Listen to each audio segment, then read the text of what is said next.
everything in the Bible and the Book of Enoch and other sources say that because of the Watchers and because of the giants, the Nephilim, the earth was incredibly violent and corrupt. So we never have any examples that they were these good, benevolent guardians of the earth. Well, if you're thinking about deception, one of the big sins that the Lord commands, you shall love the Lord thy God and worship me only. So it's the sin of idolatry. So if the enemy can deceive people and get these nations of the world to remember these ancestors, these entities, these even physical giants, these hybrids, as gentle, you're emulating them with all kinds of different things, and you end up devoting worship to them.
Welcome to the Days of Noah podcast, where we talk all things biblical, supernatural, and strange.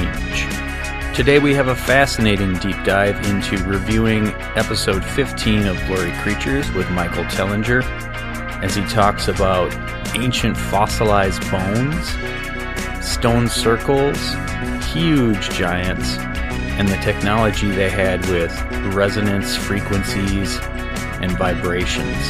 How that ties into the power of words, curses, and blessings, and also comparing the theory of the Anunnaki in Sumerian texts to the Bible and the Book of Enoch.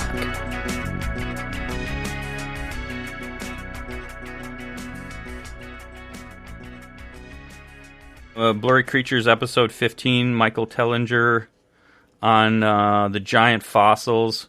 Because I found a YouTube presentation that he has that I think would be a good follow-up for us to go into. I've actually listened to this one, like his Blurry Creature episode, like 6 times because there's just so much there.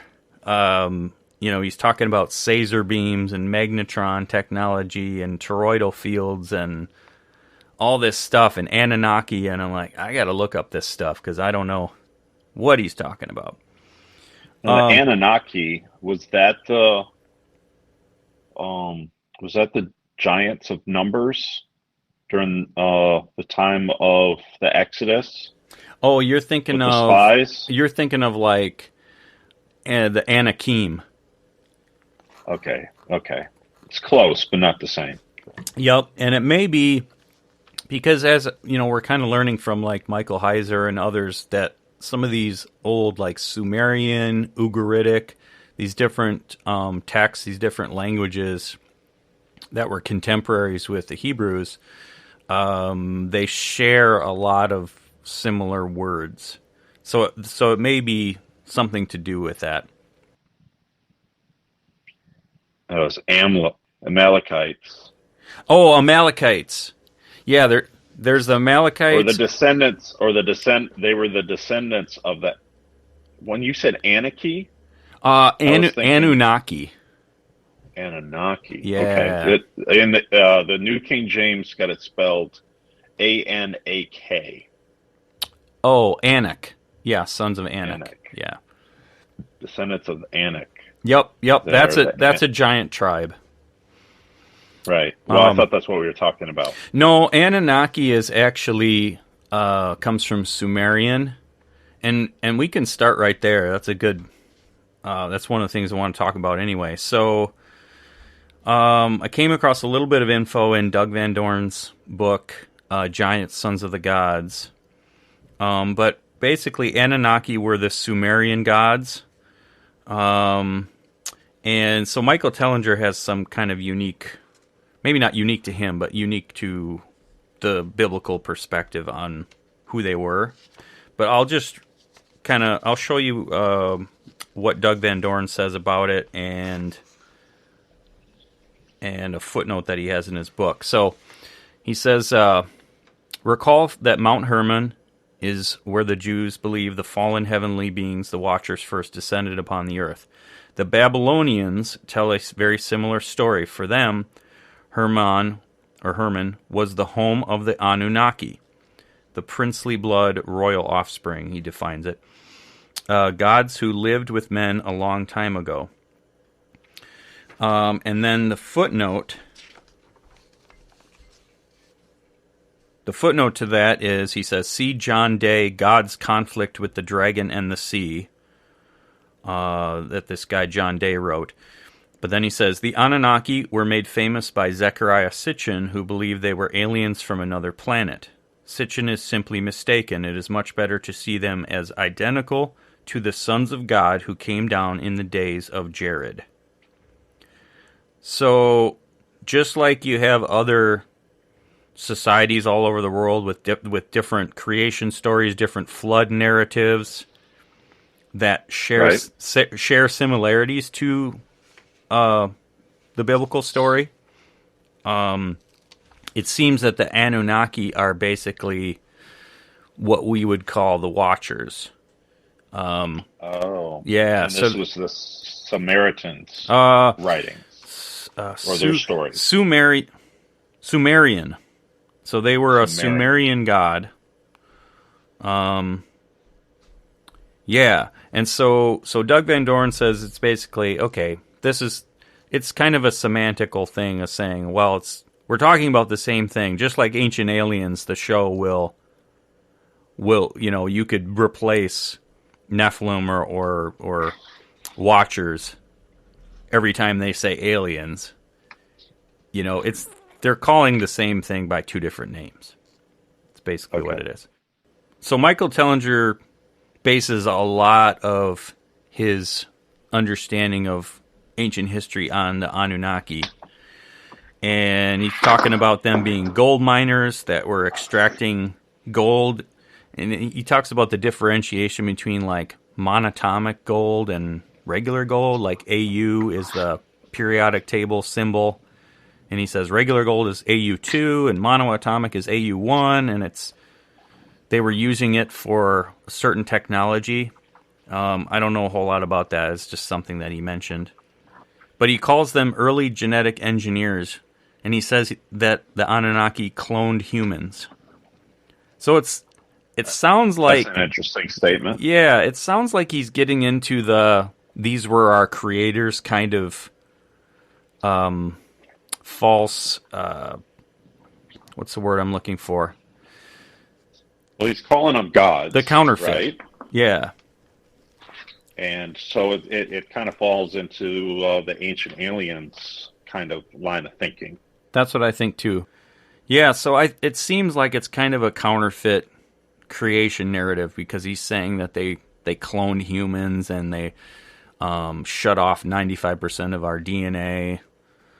And yeah, interesting ideas. But from what I gather, they're basically a retelling of the same story of the Watchers, but they're calling them their own race.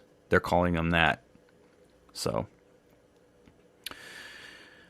one of the quotes that I like that he kind of starts out the show with, well, you've heard it 1,000 or 100 times or 1,000 times. They use it on Blurry Creatures on the open. History of our Earth is so different from what we can imagine, right? But I like the rest of his quote there. So that's the truncated version for the show intro. But he says we'd scarcely recognize our Earth, our history, if it was presented as a movie. be so different than what we think it is. And he says it's actually closer to, legends and mythologies that are told. Tim Amberino was equating to that era to the film series Lord of the Rings. Okay. The visuals. And also kind of the characters. A little bit of the storyline could be construed as similar, but okay. I don't know. Yeah. I've heard him reference that, what kind of way he visualizes it in his mind. Right. Yeah. Lord of the Rings, Narnia, kind of, very different world, very different creatures around. So then he's taking the book of Enoch literally, that where it says that these, I assume the firstborn generation of giants from the Watchers, but it says in Enoch that they were 3,000 ells, which is about 4,500 feet. And he says a lot of petrified rocks and even mountains and hills might be giant body parts, and that's part of what he has in his museum. Is, he shows like this is a rib, this is a femur, this is a heart. Actual like organs and things like that. So that's pretty fascinating. I was trying to find info on that from his website, and I couldn't find a lot of pictures. Maybe you have to be a member or something, but he does have in a YouTube presentation seminar that I just found this morning. He does show a lot of slides of some of these things, so that's kind of neat. I'd be interested to look at that more. And then, there's like, he's got a picture of himself standing next to a footprint and in rock, and the footprint is like 6 feet long. It's insane. Okay. Yeah, and then he gets into the stone circles that are found all around the world, and especially where he's from in South Africa. And he was saying that these are energy-generating machines. So the Earth gives off a frequency. Have you ever heard that, like a resonance that it has? Actually, no, I haven't. Well, it's 8 hertz, or 7.8 hertz. So it's a very low frequency, like below our human hearing. I guess it was this guy Schumann might have discovered it. So it's called the Schumann resonance or Schumann frequency, I think, based on him. But so apparently these stone circles are basically amplifying that signal in order to create energy. That's the way I'm understanding this. Makes you wonder what the significance of that is. Well, it was part of their technology, I believe, to create energy, to be able to move things, cut things. It might have been part of, something spiritual or worship or ritual. Like one of the most famous, Stonehenge. He says it's basically like an amplifier. It's like a circuit board, and it's crazy. And then he says that these stone circles, I don't know about all of them, but he says many of them are made up of fossilized body parts. And these, really? Yeah, and these body parts have acoustic resonance property to them. Like you can hit them and they ring like a bell. And I'm assuming most body parts don't do that. So is there something unique about those body parts? That's what I'm gathering. It seems like. So then I had a really wild thought about that. So I had this thought literally yesterday. This is like the 6th time I've listened to this Blurry Creatures episode. So if the fossilized body parts ring like bells that are used in stone circles, and all right, well, there's a lot of foundational stuff to this wild thought. Okay, so you've heard it talked about where like divine beings give off light, like Lucifer's the light bearer, and Right. I think Tim Alberino talks about that. Maybe even pre-fallen Adam and Eve gave off light. It might have been Tim that suggested that, where he was saying that, maybe that's why they didn't know they were naked. So it kind of makes you wonder. Well, okay, and then the other examples were, Jesus' transfiguration, and Moses after he came down from the mountain, right? He was kind of right, and it was God's presence that was his glory coming out of his pores. Right. So I'm kind of connecting this to this speculation that maybe our pre-fallen state and maybe our glorified body state, we actually emanate light in some way. Okay? So again, yeah. What were we going to say? No, I'm agreeing with you. I'm following you. Yeah.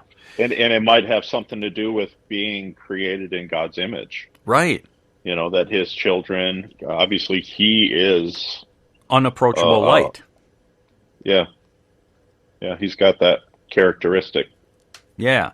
Okay, so you're with me so far. So then I'm thinking, okay, all right, this gets into, and this isn't unique to Michael Tellinger, but he talks about how light is merely a consequence of sound, of frequency, of vibration. So light comes from sound. Okay? And so then I thought, okay, if these body parts ring like bells, and maybe there's something to divine abilities or DNA that gives off light, well then that must have sound as its source. So then I thought, okay, you know how they talk about, Laura Singer talks about like the different higher vibrations, lower vibrations based on emotions, right? Like the lower vibrations of, evil things or selfish things. There's like a measurable frequency to that, and then higher things like joy and love and enlightenment have a higher frequency. So what if our pre-fallen state, before we sinned in the Garden of Eden, we were created to have a higher vibration that emitted light? That's an interesting thought. And I thought I heard somewhere along all this research too the last few weeks that we do actually even now give off a tiny bit of light. Like we're very slightly iridescent. It can be detected, basically. I think I came across that. Would that be in the same category, even maybe not visually, bioluminescence? Yeah, bioluminescence, yeah. But maybe because our vision can only pick up so much of the light spectrum. Right. So maybe in this current state and this type of matter, this type of body that we're in, maybe it's very, very faint, and we can't pick it up with our visuals. Oh, that's true. Yeah, that could be. Yeah, where it's just not detectable. Yeah, so that's kind of a wild thought that maybe, there's something similar in terms of being able to give off light from sound. Because the way, if you look up like at Britannica.com or you look up, what is light, they say it's electromagnetic radiation. And then, okay, so then I had another thought that it's another rabbit trail. But, so, different theories to how, like, the heavens are suspended above us, right? So if you kind of set aside, like, the traditional gravity solar system model and say, okay, what is keeping these things up there? So some have said that, like, the sun and moon are electromagnetic. And then you know how they say light is both a wave and a particle? And it's kind of baffling how it's two at the same time, I guess, to science. So then I thought, well, a wave is like sound. So maybe... Like sonar. Yeah. Where it goes through the water and... Mm-hmm. So maybe the sun is suspended similar to the way that these stone circles were used, or the ancient tech was used to levitate rocks or stones into place, which we can do on a small scale. I mean, you can look it up on YouTube, and they're using sound to like suspend little marble-sized things. So maybe that is what suspends our sun and moon. Is there is a frequency that creates the light, and then there's like an electromagnetic suspension between the earth and the heavenly bodies that keeps them there. So, kind of wild, but... Yeah. I'm getting back into some of his other stuff. So, yeah, he basically says, the primordial source of everything, of creation, is sound resonance and frequencies. And him not even being a Christian, he says, well, right in the Genesis, he says, it tells us the sequence of creation. And God said, let there be light. And I was like, that makes so much sense. So he set it, frequency, and there was light. So, once again, light as a consequence of sound. So that's kind of fascinating, huh? Yeah, it is.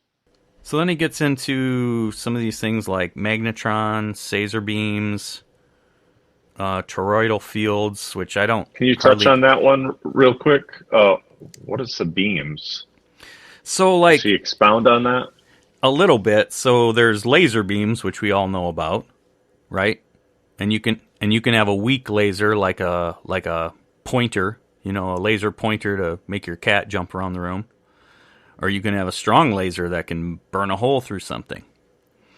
But he talks about Caesar beams, which I believe is spelled S-A-S-E-R. And he says that is created from frequencies being amplified.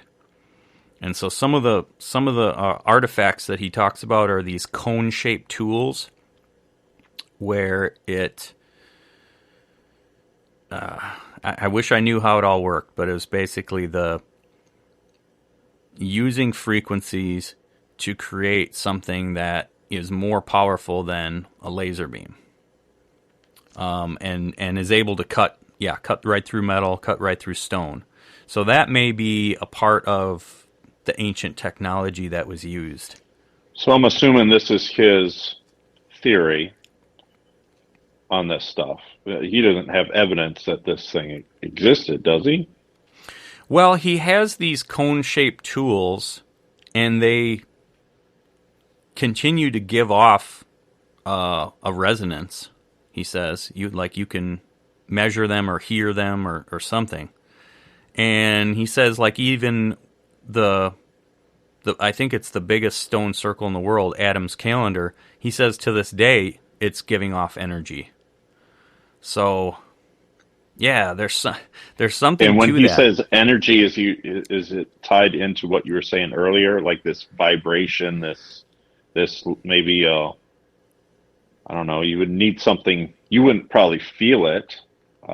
Maybe you could feel it. I don't know. That's what I don't. Or you need something to measure.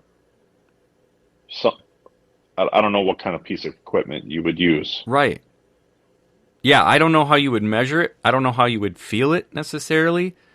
But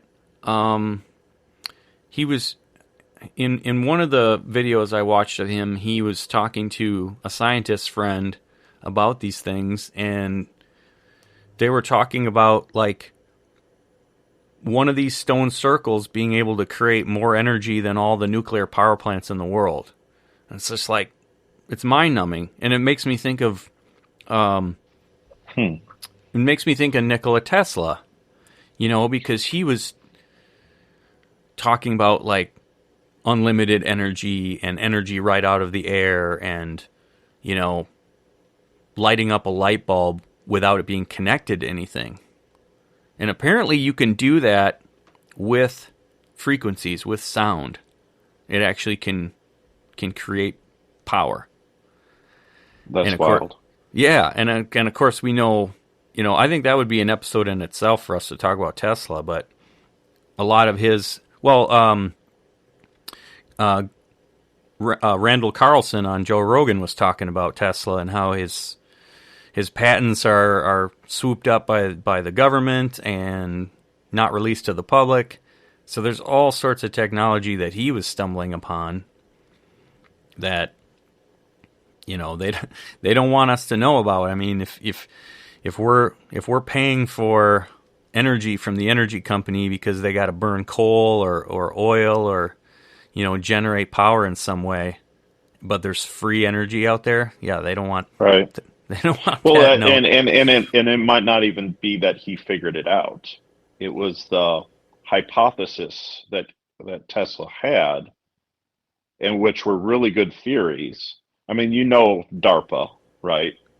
A little bit about DARPA, yeah. The defense agency that comes up with really wild thoughts, like, hey, can we do? I can't think of an example off the top of my head, but and then they set out, okay, we want to accomplish this. Well, how do we get to that? And they got multi-million-dollar budget, you know.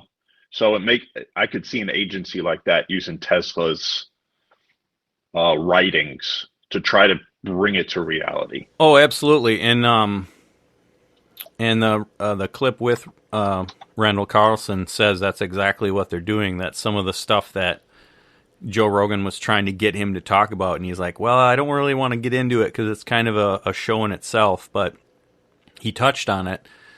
He said, yes, this is based on Tesla's work. Exactly. Interesting. So I think we're kind of seeing that this whole thing kind of take shape in terms of rediscovering old technology, and then how it has so much to do with acoustic properties of things and, you know, and the ancients knowing this stuff. So that's one of the things that Michael Tellinger says about the Anunnaki is they were masters of technology. Well, that dovetails perfectly with the Book of Enoch, right? They were teaching man all these technologies. Very true. And then this gets into a little bit more of the controversial side of his opinion. So he says on the show several times that the giants were, especially like these 150, 200-foot earlier giants, were the guardians of the earth. And they were gentle, good giants. And so where he says he gets this is from years and years and dozens of psychics and shamans. He calls them shamanic downloads or psychic downloads from dozens and dozens of people over many years. And his conclusion is that they're all saying the same thing. And so the probability that they're incorrect is very small. But then I kind of filter that through a Christian worldview and say, well, we know that Satan and fallen angels and demons have been around for millennia, and they know quite a bit of knowledge. So if you're talking about people that are tapping into sources of knowledge that God says for us to stay away from, like divination, witchcraft, you know, psychic stuff, false religions. Well, to me, it just seems really likely that information could have been colluded, you know, that they would all give the same info. What do you think? Oh, goodness. That's interesting. I don't know. Yeah. Well, so the reason I say that, too, is because everything in the Bible and the Book of Enoch and other sources say that because of the Watchers and because of the giants, the Nephilim, the earth was incredibly violent and corrupt. So we never have any examples that they were these good, benevolent guardians of the earth. Oh. Right? Yeah. Absolutely. So, yeah, that theory of his doesn't line up with what we know as biblical truth or the biblical worldview. Right. So that's where, and then if his sources are coming from shamans and psychics and all this stuff, that's where I think it's suspect.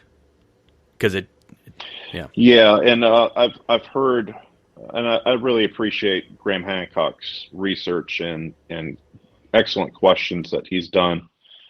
But he kind of subscribes to the same line of thinking. He doesn't look at it from a biblical worldview, and he puts a lot of emphasis on the psychedelics of these different nations. And there is common things that they come up with when they're getting revelation through the psychedelics. But having a biblical worldview on the subject, I just feel like the psychedelics, their experiences, and then knowing how the enemy will deceive people, I don't know. I don't put a lot of stock in that that line of thinking. So I take it with the grain of salt. Okay, I hear you, but the Bible's got to be the final authority. Exactly, and I think it's got to get corroborated. And when we have things that directly contradict it in Scripture, then it becomes very suspect. And I think too, right. Demons can certainly give a psychic the truth about things, but you never know. He could give you the truth 10 times in a row. Hey, you're gonna, meet someone with these features, and they're gonna tell you this in a week, and you do. Okay, well then that doesn't mean the next time they tell you something that it's going to be true. So it's not trustworthy even if they do tell you the truth, because they're probably going to tell you the truth in some cases to gain trust. So yes, it's not a trustworthy source. Yeah, exactly. Because they have their own agenda. Yep.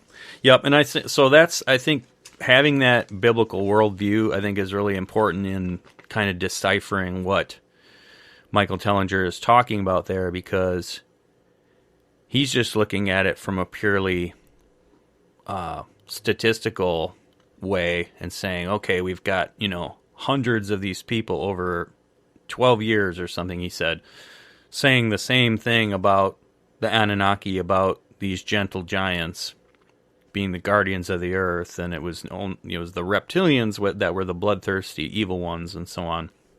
And they were fighting with one another and all of that. Some of that might be true, but yeah. Well, if you're thinking about deception, and one of the big sins that the Lord commands, you shall love the Lord thy God and worship me only. So it's the sin of idolatry.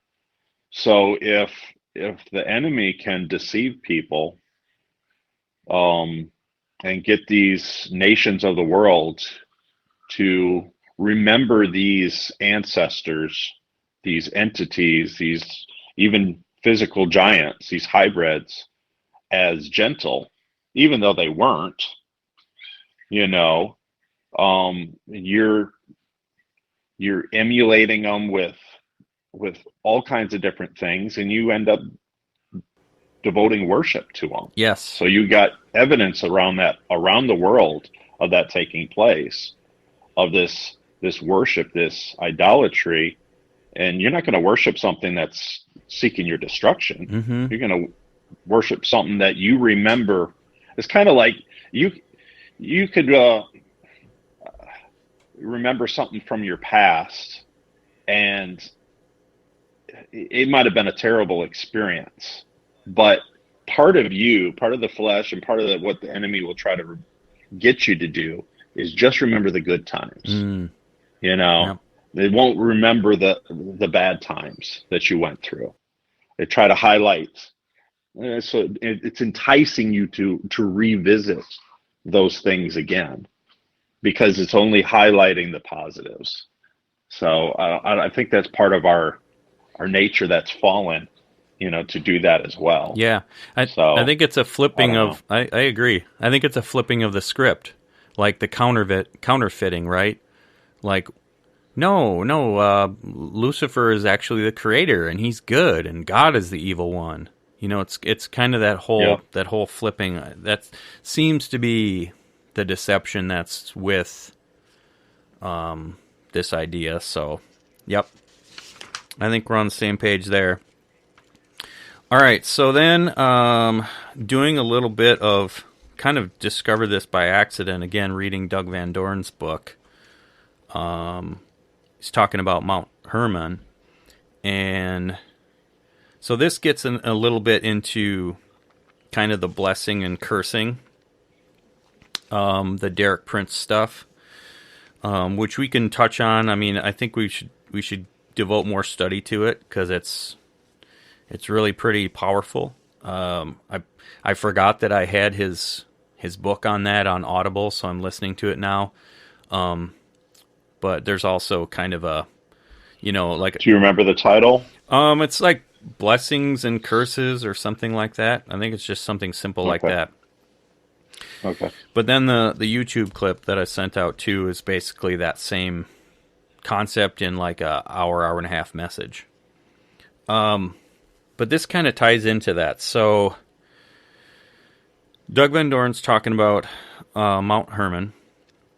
And he says Hermon, spelled Khrmn without the vowels in Hebrew, is almost identical to Khrm, which is the word anathema.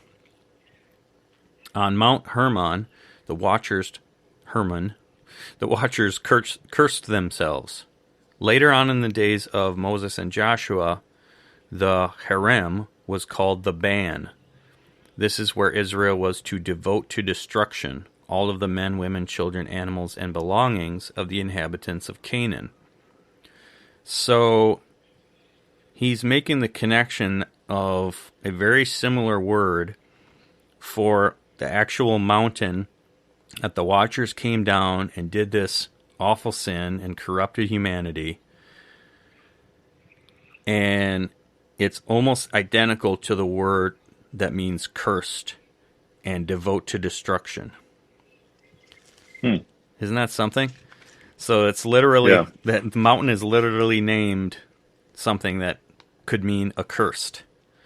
And then if you just Google the etymology, which is the word study of anathema, well,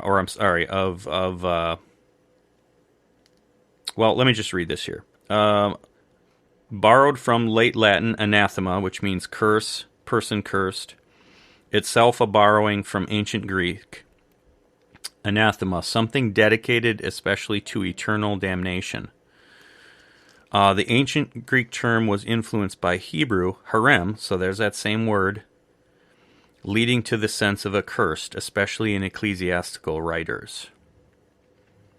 So you have that concept of harem for these tribes that were enemies of Israel, who were influenced by the giants, who were probably made up, a lot of them. And the same word tied to Mount Hermon. I think that's really fascinating. Interesting. Yeah, so getting into some of the blessing and cursing, because I think like continuing this theme of the power of words, of frequencies, resonance, like there's so much creative power and destructive power in those things. And Derek breaks that down pretty good. And he talks about 7 signs that you may have a curse at work in your life. And he goes through these different, and he did a really in-depth study in Deuteronomy, because I guess it outlines a lot of these things. But he talks about these 7 kind of characteristics that you might notice. So mental and emotional breakdown is one. Chronic sickness, especially without a clear cause, or like genetic, like it runs in the family. Repeated reproductive problems, miscarriages, that kind of thing. Breakdown of marriage and family, alienation. Continuing financial insufficiency. Nothing quite works no matter your abilities or education. Being accident prone. And then histories of suicides or unnatural, untimely deaths.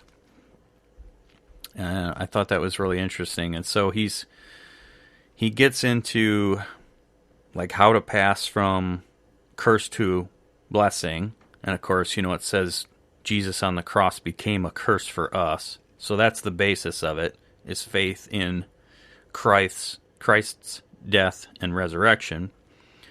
But then he gets into like real world examples that you think like, how in the world could this be possible? And it kind of ties into Dr. Emoto's experiments like that I did with food, with rice, with an apple, saying or thinking positive words to one and negative to another. And the difference in, the mold growth and just the appearance, the smell of it from one to the other. So he talks about like real life examples where people will be told, I'm sick to death of your cooking. And they're literally pronouncing a curse on themselves, and they develop digestive issues that the whole rest of their life, because they literally just told themselves, I'm sick to death because of this. Or someone that's told, I hate your guts. And they have, some sort of cancer that develops in their stomach. So it's just examples of things that we can pronounce to others or on ourselves that actually manifest in physical or mental ailments is just crazy. Just crazy. But there's a lot of Bible verses that we tend to spiritualize and kind of look at like pragmatically, but they're very, if you take them a little more literally, it kind of makes sense. So I was just going to read through a few of those. Proverbs 18:21, death and life are in the power of the tongue. Those who love it will eat its fruit. Proverbs 16:24, pleasant words are like honeycomb, sweet to the soul and healing to the bones. Kind of takes on a different meaning, doesn't it? Like literal healing. But it gets into, because we're spiritual beings, and then it's also what you were speaking of earlier about the vibrations. There's good vibrations, there's bad vibrations. So, to receive hearing, to receive the words that I'm speaking to you right now, yes, you're miles away, but there's vibrations that are taking place in order for your eardrums to receive those. So there's physical things, there's things that we can't see with the vibrations, but then we're also spiritual beings, and there's power in life and death in the tongue.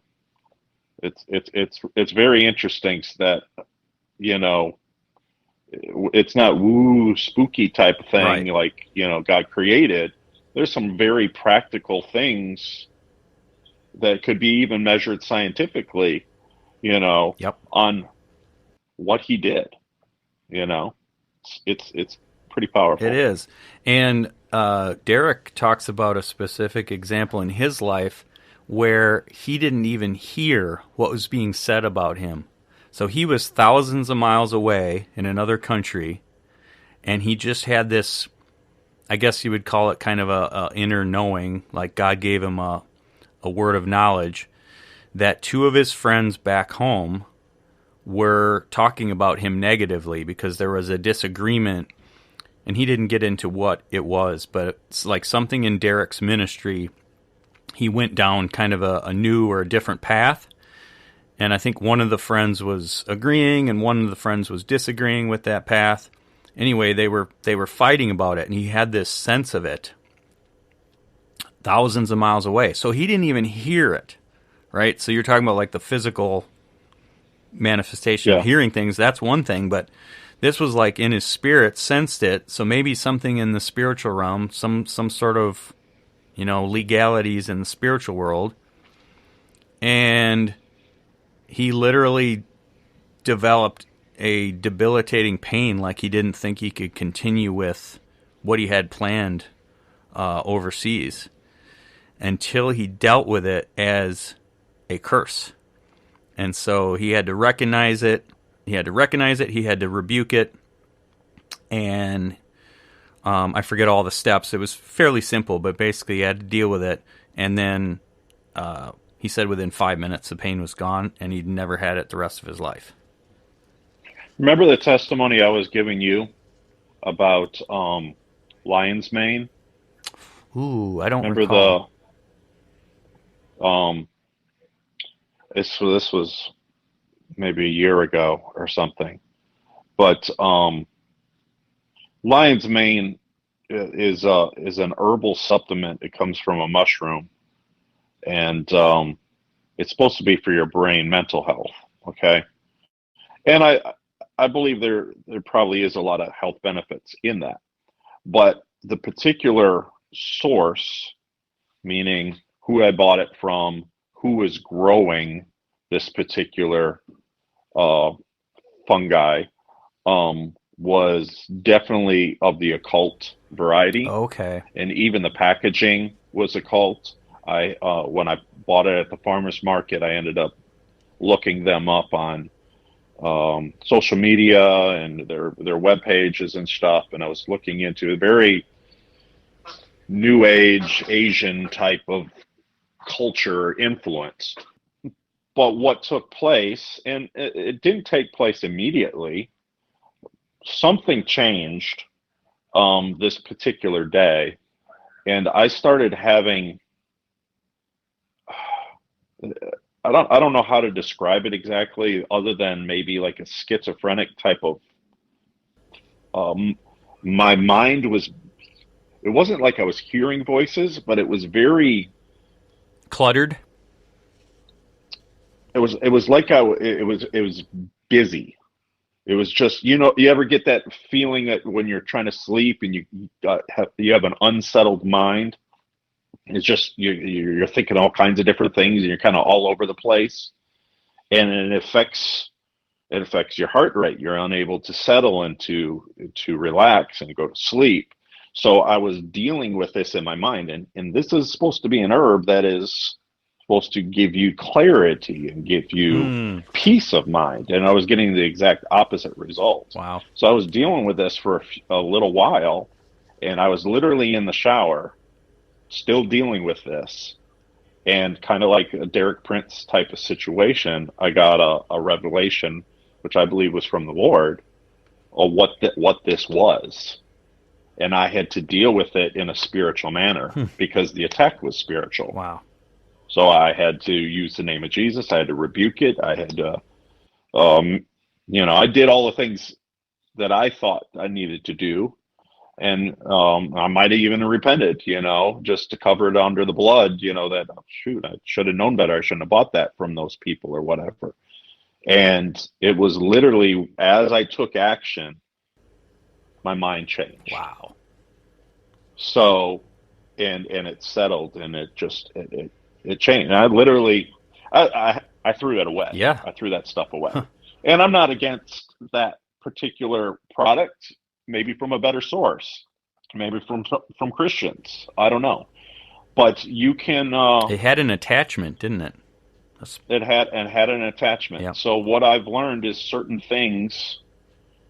You can have attachments on artifacts. You can, as you're saying with the example of Derek Prince, you can speak things into the atmosphere and it will travel literally thousands of miles to an individual, whether it's a positive thing or a negative thing. And in some cases, there's legal right for those attachments. Right. And the Bible talks about legal rights of artifacts. You look at statues, say a Buddha or something like that. It was literally a demonic god there, and it has legal rights attached to it. So you can maybe bind it with spiritual words, to prevent it from influencing you, but it's not going to go away unless you destroy it. So I don't know. That was just a real life, my Derek Prince moment, and who knows what this couple might have prayed or, done certain activities, and in their mind, oh, we want to bless all the people that are partaking of our mineral, our supplements. So they did their own type of thing over, not knowing that they're actually dealing with something that is going to harm me. I think that is an excellent, as a Christian, excellent insight of what may have happened, because, there's an example Derek gives of a woman who is working at a company, and her boss wanted her to type up. The company was like getting in touch with some female guru in some religion, and to have kind of, I don't know, insider blessings on their business. And so they were all into this, and he said, hey, she pronounced these blessings on us. Could you type these up for our group, for the company? And this lady's a Christian, and when she was looking at it, she realized these were not blessings. And she's like, I can't do this. It goes against my faith. And the boss was very understanding and said, oh, I'm so sorry. I never would have asked you. But I think there's that idea of, like you just said, they think they're pronouncing something good, over that product or over people. And it's not. It's actually a curse. Well, and if, they don't have a revelation of the truth, and all they're dealing with is this church type of religion, it might affect an unbeliever, and there might not be any effect, positive or negative.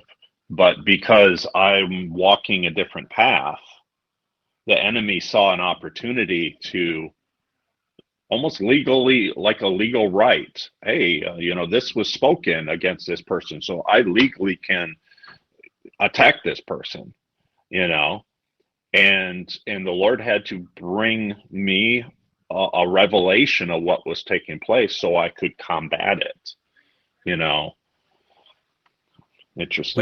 We have to deal with it with the weapons and the tactics on the level that it's being dealt to us.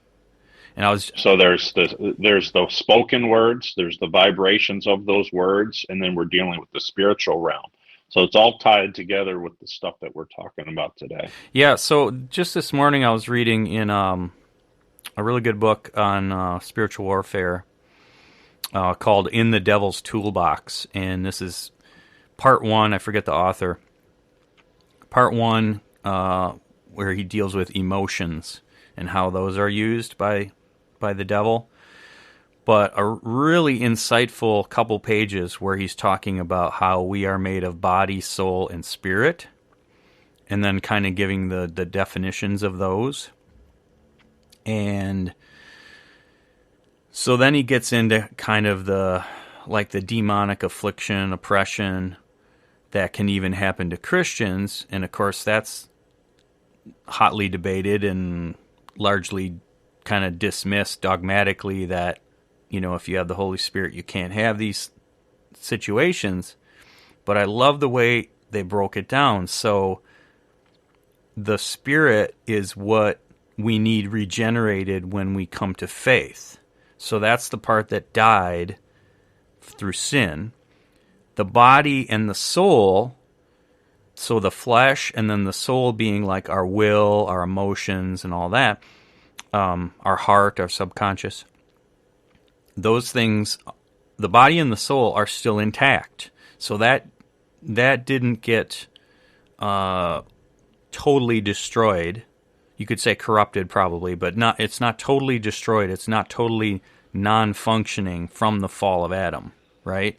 It was the spirit that was totally dead and needs to be. And then we saw the evidence of that in Genesis with the fall. Because did Adam and Eve just drop over dead in their flesh? No, it was a spiritual thing, and it took that some time for that corruption to manifest itself into literal mortal death. Mm-hmm. That's right. Yeah, so I think those are really important distinctions to say, how is it that,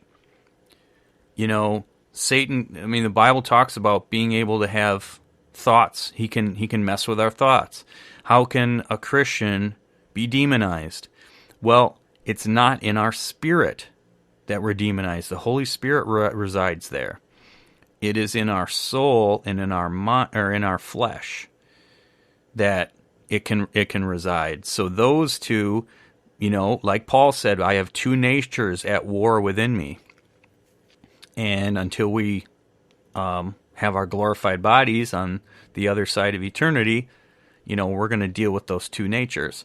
But I thought that was really interesting. And then I also tie it into, because as you know, I'm fiercely anti-Calvinist, anti-Reformed theology, and I have very deep reasons for that, historically and otherwise. But one of the points that 5-point Calvinism brings up that talks about why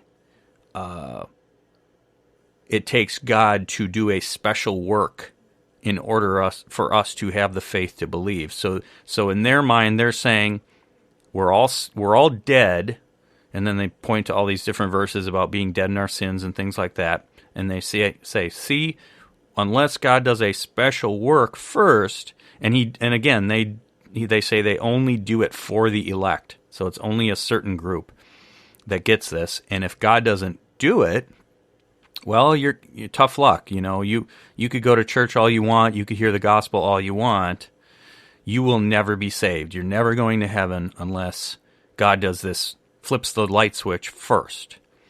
And I think that is a misunderstanding of what happened with the fall, that our spirit became dead, but our body and our soul are still functioning. Because what does Paul say? If you confess with your mouth, flesh, and believe in your heart, soul, you will be saved. So those two things are still intact. You can still respond to the gospel, which he again says the gospel is the power of God unto salvation. So the power is in the message. We don't need a special work to be able to receive it, but a special work happens once we do receive it.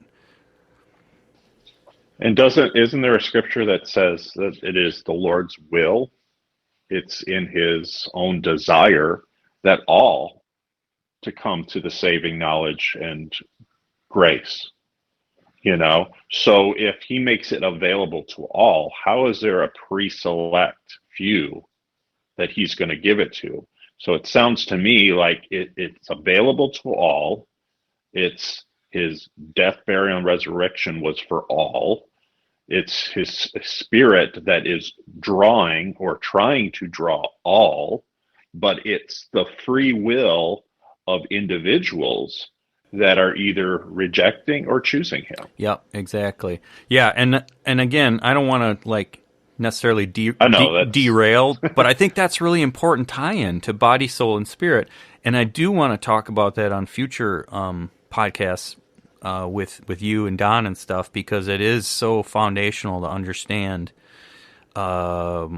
theology, Bible, how does salvation work. And that's why I'm, as I'm learning about, we started the first few episodes talking about the Sethite view of Genesis 6, where they're naturalizing this event and saying it wasn't angels, it was just the good sons of Seth and the bad daughters of Cain, and giants weren't really giants, and Goliath was only 6'5", and all this stuff. And they're gutting the Bible of the context of why these tribes were the harem of these tribes to utterly destroy them. That came largely, not solely, but largely through the influence of Augustine in popularizing that view. Well, John Calvin was a huge, practically all his, and admittedly in his own writings, his theology comes from Augustine.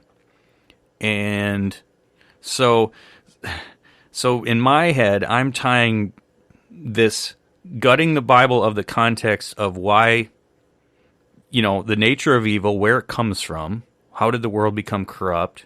It's not just the fall of man. And then also, why were these tribes commanded to be killed, every man, woman, child, animal? And then misrepresenting the nature of salvation. Because if God is predetermining some to salvation, by default, he's predetermining some to damnation. Well, that, to me, that's not the God of the Bible. God of the Bible is, I'm going to sacrifice myself and show my love that way by sacrificially demonstrating that, to be a servant to all. He's not going to predetermine before birth somebody for hell and give you zero chance. I think in his fairness and justice and goodness, he's going to give us a chance for that. So basically, I just, in a long-winded way to say, I think those two errors of Reformed theology and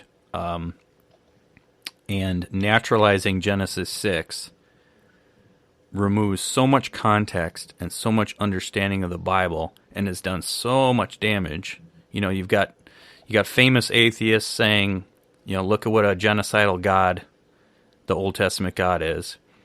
You've got people leaving the Christian faith because they go, well, Romans chapter 9 says that God can decide who he wants to be saved or not, even though that's not what Romans 9 is about. So it's a misrepresentation of the character of God and what he's about. But we'll save more of that for another time. But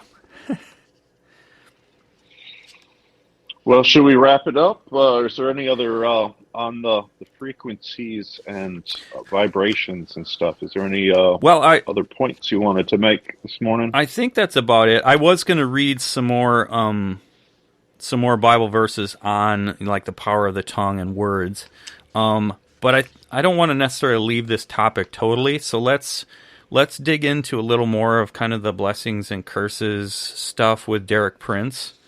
And then I can read some of those Bible verses that go along with that, because I think that's an interesting study in and of itself to get into. It definitely is, and I'm reminded also, and like you said, there's a lot we could dig in on this subject.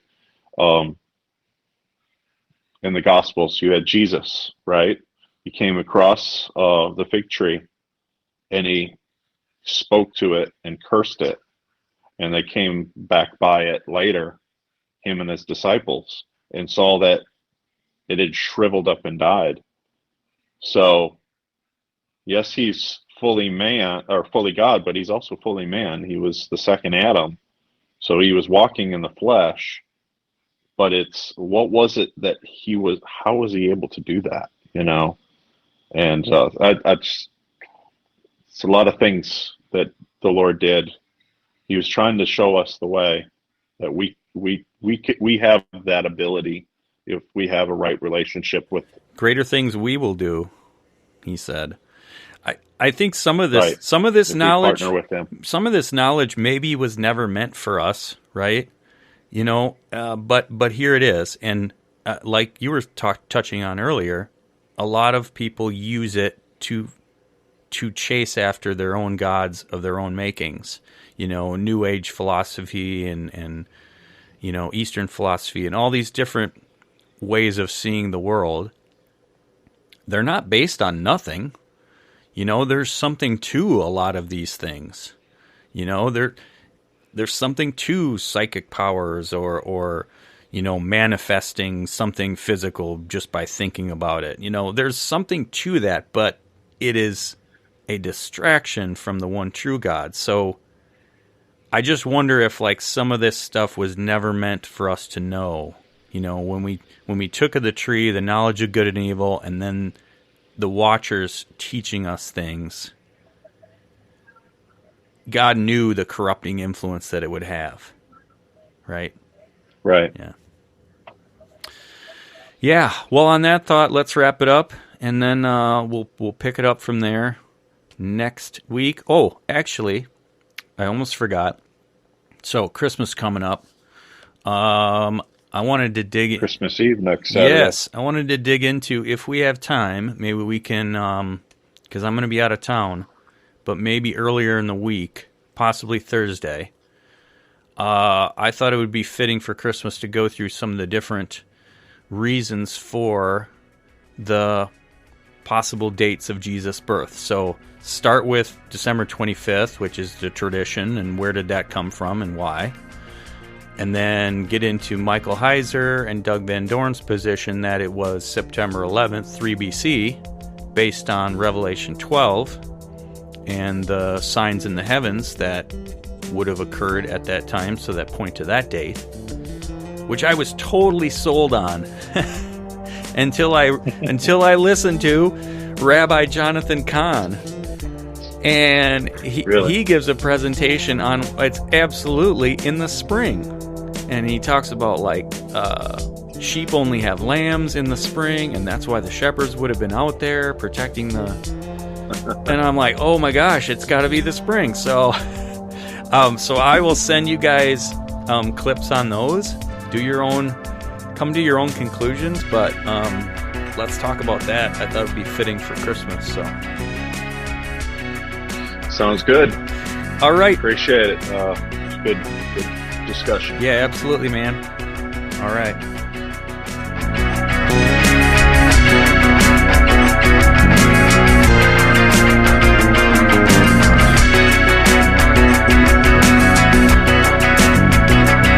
You've been listening to the Days of Noah podcast. Thanks for tuning in.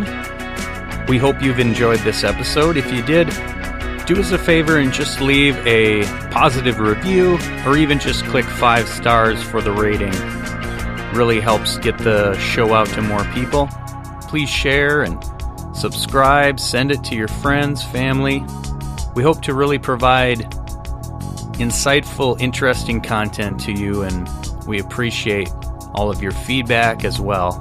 Hope you all have a fantastic Christmas season and Happy New Year. Please tune back in for the next episode where we're going to talk about Jesus' birth. Spring, fall, winter, when was it, and why?